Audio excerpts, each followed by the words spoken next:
Assalamu alaikum wa rahmatullahi wa barakatuhu.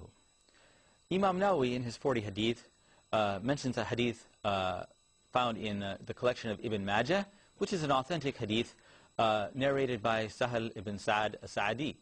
The Prophet ﷺ said, a man came to the Prophet ﷺ and he asked, "Lead me to an action which, if I do it, Allah will love me and people will also love me." And the Prophet ﷺ gave him advice and said, be indifferent to worldly things and Allah will love you, and be indifferent to that which people possess and people will love you. This hadith contains some marvelous advice on the subject, which is called in Arabic terminology zuhud, which could be translated as it was here as indifference to the things of this world. Zuhud means that we are not distracted from our goals as Muslims by excessive concerns with worldly matters.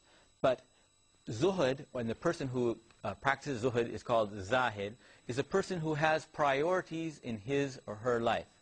The true zahid, or the person who is trying to have this characteristic, has priorities. They understand that our lives as Muslims are journeys. We are on a journey towards Allah subhanahu wa ta'ala. And so they look to the long-term goals at the end of this journey, which is, of course, to arrive in the presence of Allah subhanahu wa ta'ala, having led a life acceptable to Allah subhanahu wa ta'ala, and be rewarded in paradise eternally. And so that is the goal, the journey of every Muslim. And so if we understand that our priority is this journey, then we will not be unduly distracted by things which we find on the way. If I'm on a long trip, I may sometimes pause on my way. I may, for example, need food and drink, and I may stop, and I may stop to buy what I need. I may stop to enjoy myself for a brief time. The Prophet ﷺ gave an example in a hadith found in Sahih Bukhari and Sahih Muslim, that the way the Prophet ﷺ's life is in this world is like a person who is resting in the shade.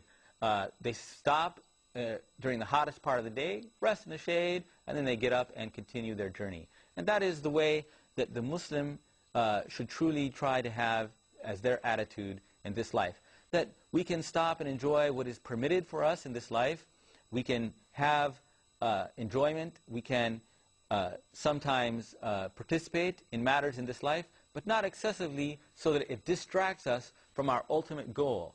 So we should try to spend as much time as possible in Islamic knowledge and worship, and making a conscious effort to observe Islamic behaviors in all aspects of our life. Every Muslim sometimes has to sacrifice things which they love or which they are attracted to. All of us have lusts and desires, things which we want. Sometimes we see that those things which we want are not permitted. And then as Muslims, it is our duty to sacrifice those desires and to give them up. But the level of Iman, which the Prophet ﷺ is talking about, is a level beyond that, which is that we are so concerned with our goal as Muslims that we really aren't concerned with those things at all. So we won't feel that it's a sacrifice to give up something. Perhaps somebody newly became a Muslim. Or perhaps they were a sinful Muslim and they were enjoying a life, for example. For example, people enjoy alcohol, or perhaps they enjoyed illicit relationships with the opposite sex. And so when they realized that it's their duty, they gave those things up, perhaps reluctantly. Perhaps they still loved those things, but they gave them up for the sake of Allah, and they made a sacrifice. And it was difficult for them. But if Allah subhanahu wa ta'ala grants us strong faith, it becomes that we love Allah subhanahu wa ta'ala and love obedience to Allah subhanahu wa ta'ala so much that we don't care about those things anymore. And they become no longer a distraction and something which we are concerned with. So I'm not concerned with too much of those matters anymore, but I'm concentrated on my goal.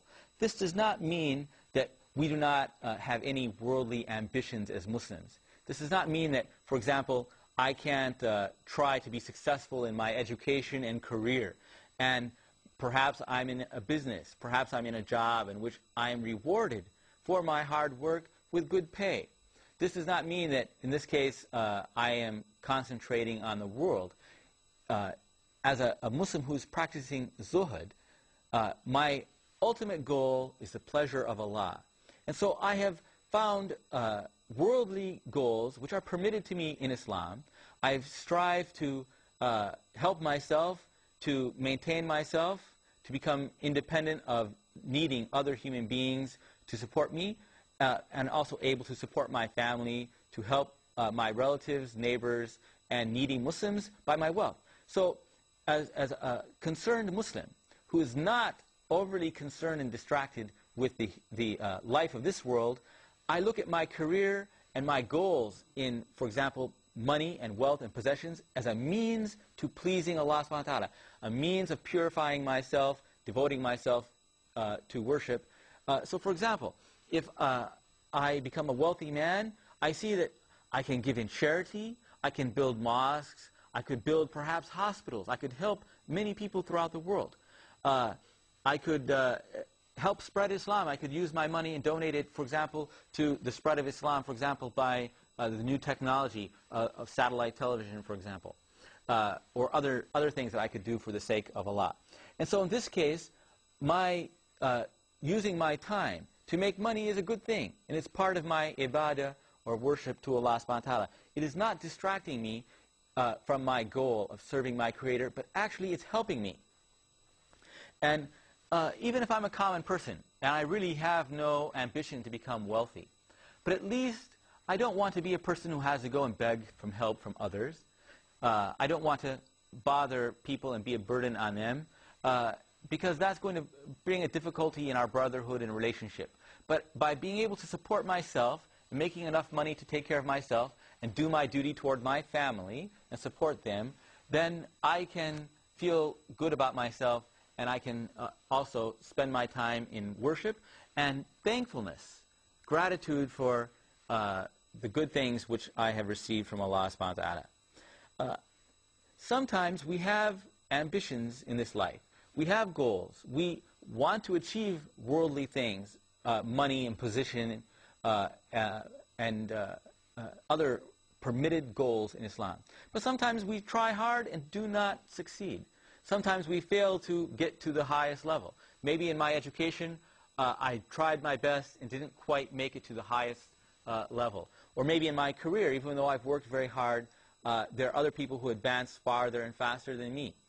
But having the attitude of zuhud means that all I'm concerned about is that I have done my best in halal activities, and I'm trying to serve my Creator, and that is my ultimate goal. So if I fail, knowing that I have done my best, I'm satisfied, and I accept that from Allah subhanahu wa ta'ala. Even if I have trials and tribulations, poverty, bad health, and things which happen to me, I will accept that, and that does not make me give up. It doesn't make me give up hope. It doesn't make me give up striving and trying to better myself Islamically, and also to work for those goals that I have in my career or business or education or other permitted Islamic goals.